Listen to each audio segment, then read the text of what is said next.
Assalamualaikum warahmatullahi wabarakatuh. Saya Ahmad Irsyad dari Prodi Pendidikan Agama Islam. Akan membahas tentang materi pertama, yaitu tentang teosofi, pengertian dan sejarah perkembangannya. Nah, yang pertama itu pengertian teosofi. Teosofi berasal dari bahasa Inggris, yaitu teosofi yang diambil dari kata theos yang berarti Allah dan sophia yang berarti kebijakan. Nah, maka dari itu teosofi merupakan gabungan dari kata theos atau teologi, sedangkan sophia disebut sebagai sufisme atau tasawuf. Maka teosofi memiliki arti teologi dan sufisme. Yang pertama itu membahas tentang pengertian teologi. Nah, teologi berasal dari kata theos yang artinya ilmu atau pengetahuan. Mendapat beberapa ahli seperti menurut Maulana dan kawan-kawan mengatakan bahwa teologi secara harfiah berarti teori atau studi Tuhan yang dalam aspek prakteknya dipakai untuk mengetahui kumpulan doktrin-doktrin atau ajaran dari kelompok keagamaan tertentu. Nah, itu pengertian dari teologi. Kemudian sejarah perkembangan dari teologi. Di zaman Yunani kuno berbahat bahwa merupakan periode terpenting dalam sejarah peradaban manusia. Hal ini disebabkan karena pada saat itu terjadi perubahan pada pola pikir milosentris, yaitu pola pikir yang sangat mengandalkan mitos untuk menjelaskan fenomena alam. Pada periode ini muncullah para filosof pertama, yaitu Thales pada tahun 624 sampai 546 sebelum Masehi. Ia mengatakan bahwa alam adalah air karena sebagai unsur terpenting bagi makhluk hidup. Kemudian yang kedua itu di zaman Islam. Nah, di zaman ini teologi Islam berdasarkan realitas historis telah muncul sejak Nabi Muhammad masih hidup. Dan sejarah perkembangan teologi Islam di zaman Khulafaur Rasyidin.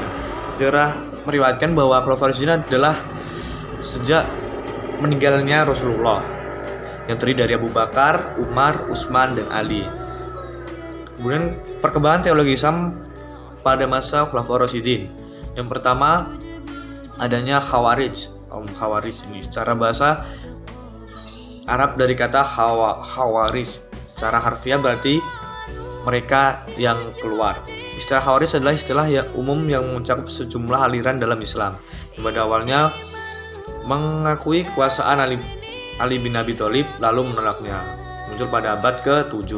Nah, kemudian Murji'ah. Murji'ah berarti dari kata bahasa Arab yang artinya arja'a yuarji'u, yang berarti menunda atau menangguhkan. Dirinya tidak diketahui secara pasti, tapi Syahristani menyebutkan dalam bukunya Al-Milal bahwa orang pertama yang bawa Murji'ah adalah Ghalian ad-Dimaryai. Kemudian yaitu aliran Ahlussunnah wal Jamaah. Hasan Basri adalah seorang Ahlussunnah wal Jamaah. Ahlussunnah wal Jamaah memiliki dua aliran. Yang pertama yaitu aliran Asy'ariyah dan yang kedua adalah Al-Maturidiyah.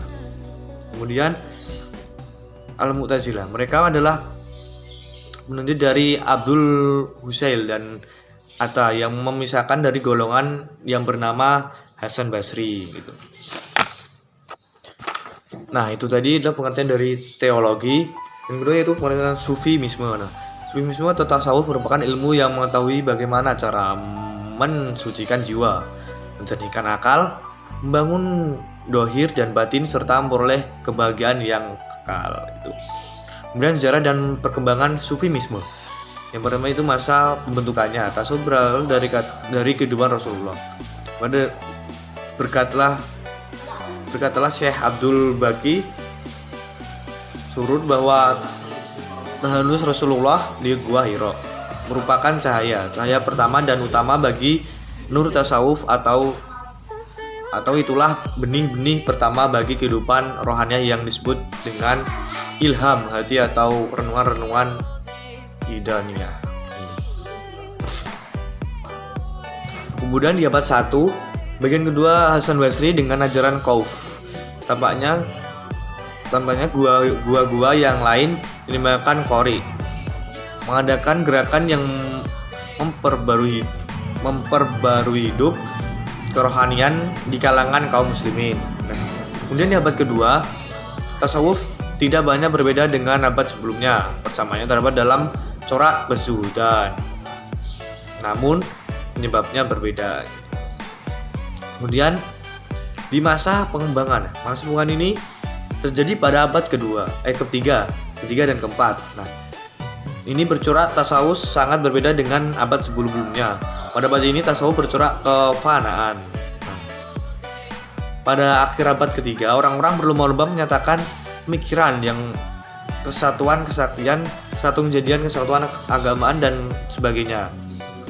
Tokoh pada abad ketiga dan keempat yaitu Abu Julaima Ad-Darani, Ahmad bin Al-Hawari Ad-Darmaji, dan Sun An-Nul Al-Misri dan lain-lainnya.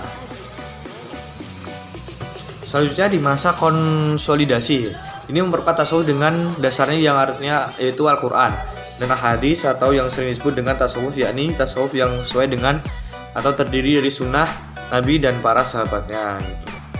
Kemudian di masa filsafi, nah fase ini ditandai dengan munculnya tasawuf filsafi, yakni tasawuf yang memadukan antara zauna dan rasio atau akal. Tasawuf bercampur dengan filsafat, terutama filsafat Yunani gitu. Selanjutnya di masa kemurnian berpengaruh dan politik kian besar dan luas melalui tarekat para sultan. Tasawuf pada masa itu ditandai bid'ah, kufarat, mengabaikan syariat dan hukum-hukum moral, penghinaan terhadap ilmu pengetahuan gitu. Kemudian di abad 9, 10 dan sesudahnya, dalam beberapa abad ini tasawuf memiliki kemunduran atau memudar di dunia Islam. Yang terjadi karena adanya dua faktor. Yang pertama itu faktor kepercayaan masyarakat Islam terhadap filosofi tersebut, dan yang kedua adanya pengaruh atau penjajah bangsa Eropa dengan membawa agama Nasrani.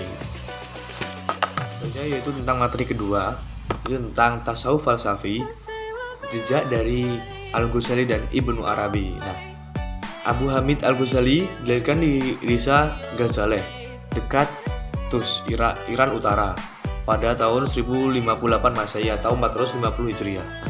Al-Ghazali dididik dalam lingkup orang dan guru yang syahid. Pada masa kecil belajar pada madrasah Nizamiyah di Tus, Jurjan, dan Nisyapo. Kemudian pada usia 20-28 tahun berguru dan bergaul dengan Imam Juwaini. Nama lengkap Abu Hamid adalah Muhammad bin Ahmad Al-Ghazali.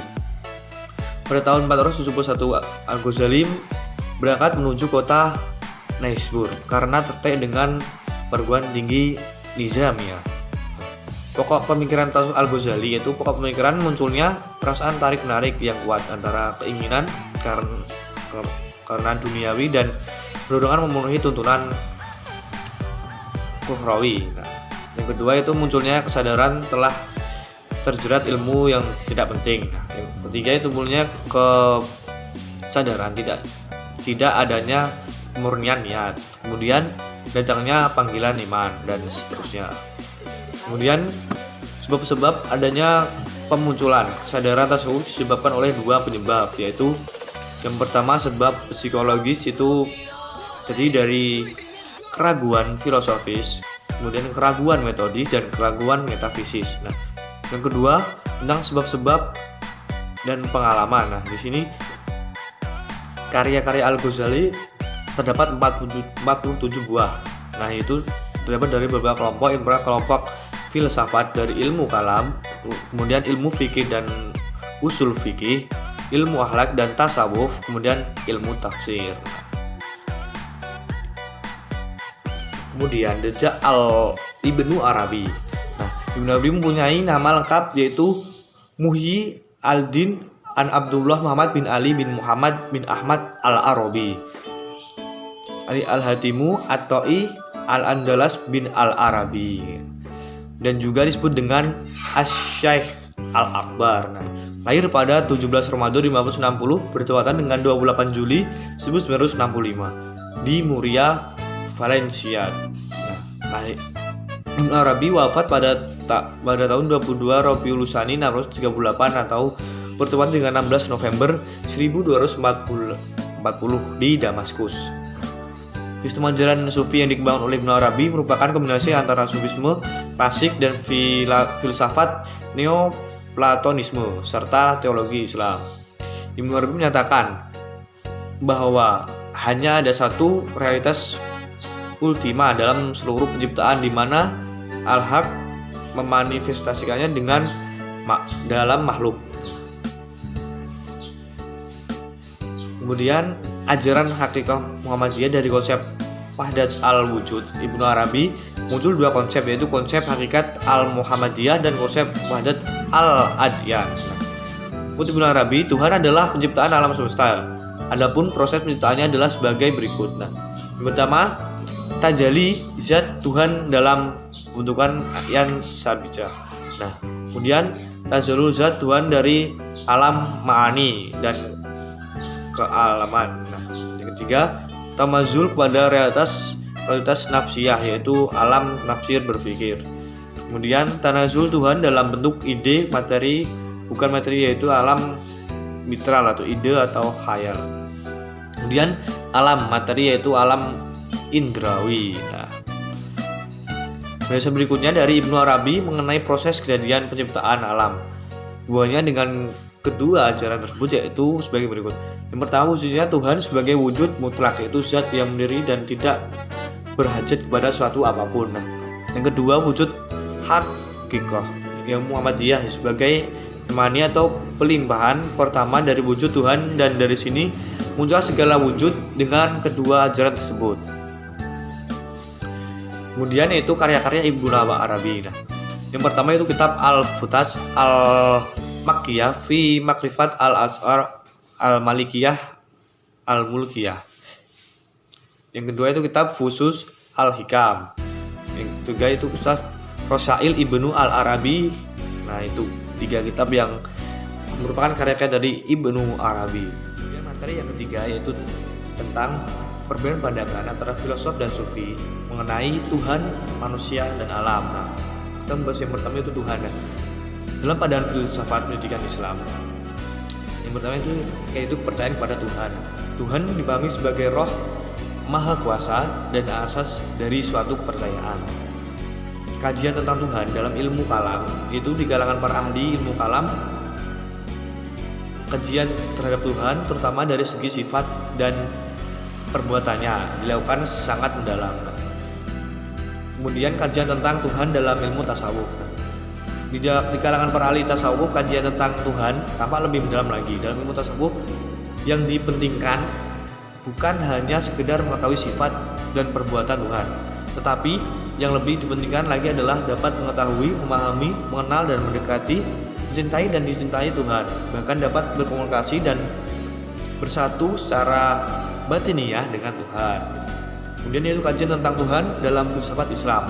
Kajian tentang Tuhan dalam filsafat Islam ini antara lain dapat dilihat dari pemikiran filsafat yang dikemukakan para filsuf Islam seperti Al-Kindi, Al-Farabi, Ibnu Sina, dan lainnya. Tuhan bagi Al-Kindi adalah pencipta dan bukan penggerakan utama sebagai pendapat Aristoteles. Al-Farabi berpendapat bahwa Tuhan bersifat maha satu, tidak berubah, jauh dari materi, jauh dari arti banyak, maha sempurna, dan tidak berhajat pada apapun.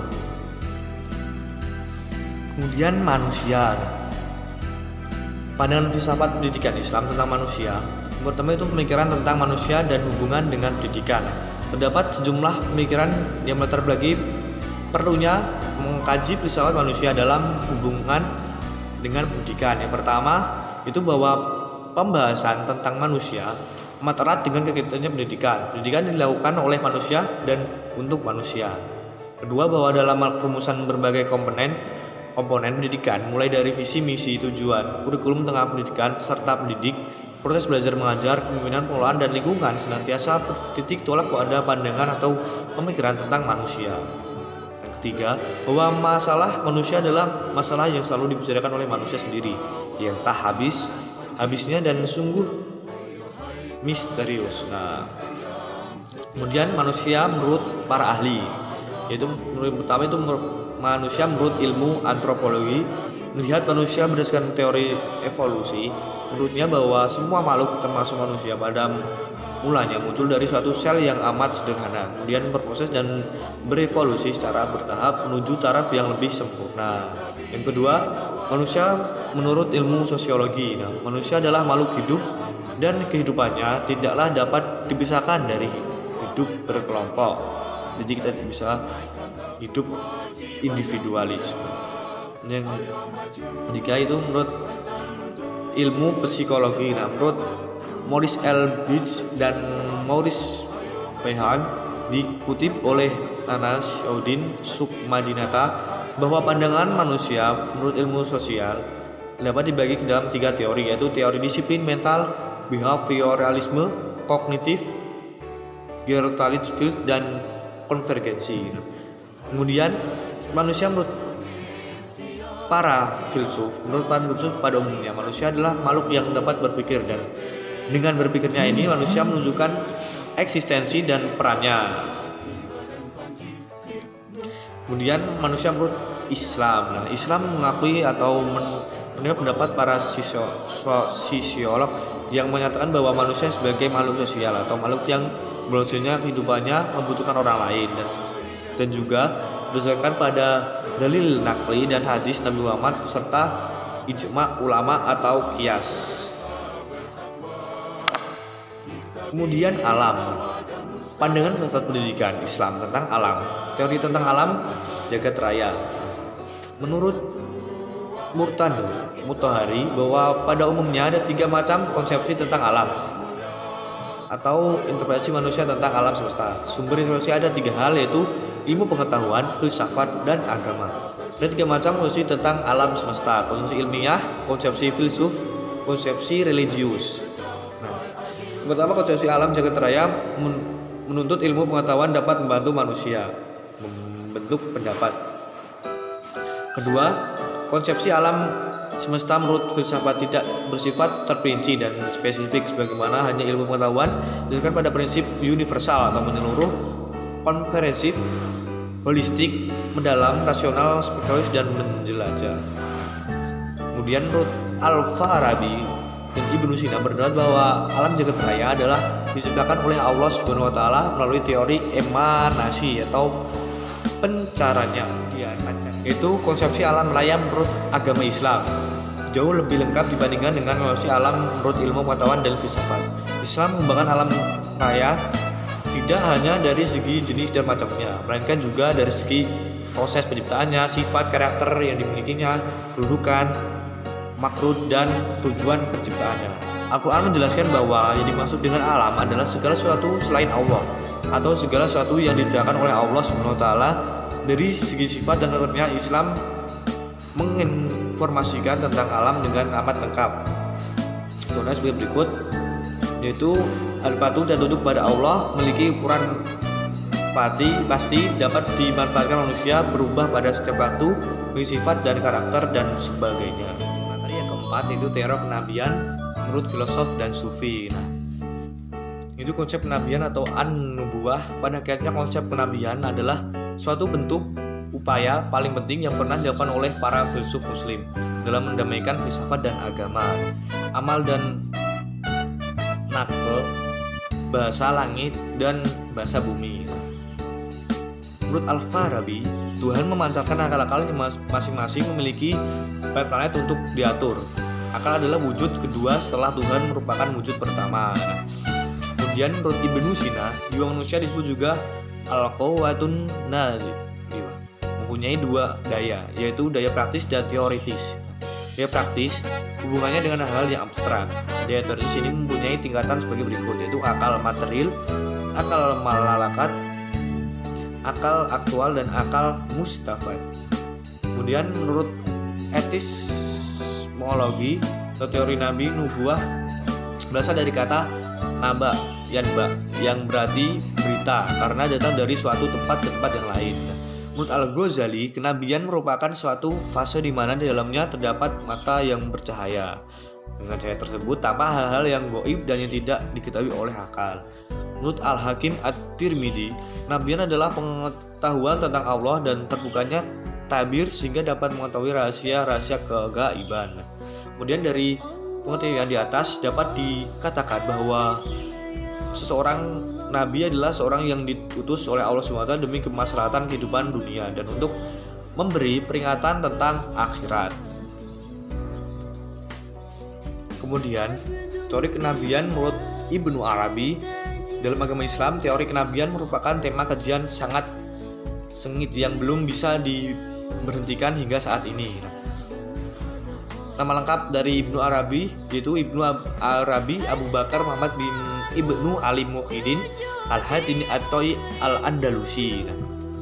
Ibnu Arabi dianggap sebagai tokoh tasawuf Sufi, lahir di Murcia, Spanyol. Pengertian wali diambil dari firman Allah, Allahu waliyul waidini amin amanu.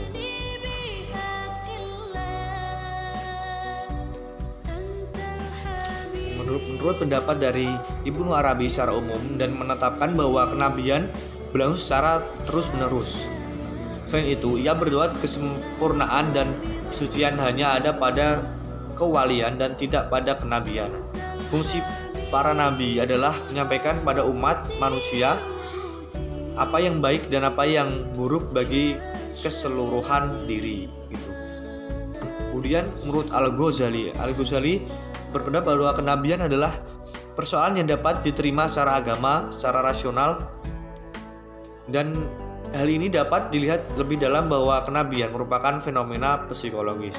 Al-Ghazali dikenal sebagai pembela terbesar bagi kaum Asy'ariyah secara umum dan pertengahan akhir pada abad ke-5 Hijriah secara khusus. Meskipun begitu, Fazlur Rahman dalam profesi Islam ini mengutarakan bahwa Al-Ghazali merupakan penerus pemikiran Ibnu Sina di dalam konsep kenabiannya. Seorang nabi bisa berhubungan dengan Allah secara langsung atau dengan perantara seorang malaikat tanpa menunjukkan potensi imajinasi apapun. Dalam kitabnya Al-Munqidh min Ad-Dhalal menerangkan suatu subbab mengenai hakikat kenabian. Al-Ghazali menerangkan bahwa panca indera merupakan asal ciptaan Allah yang memberikan kepada manusia. Selain itu, Allah belum memberikan wasilah apapun untuk mengetahui sesuatu kecuali akan dirinya. Baru setelah itu melalui perantara pengetahuan akan sesuatu mengenai segala jenis wujud yang dapat terlihat dan dirasakan, seperti halnya panas, dingin, dan sebagainya. Setelah itu Allah ciptakan indera mata untuk melihat berbagai bentuk warna, telinga untuk mendengarkan suara-suara.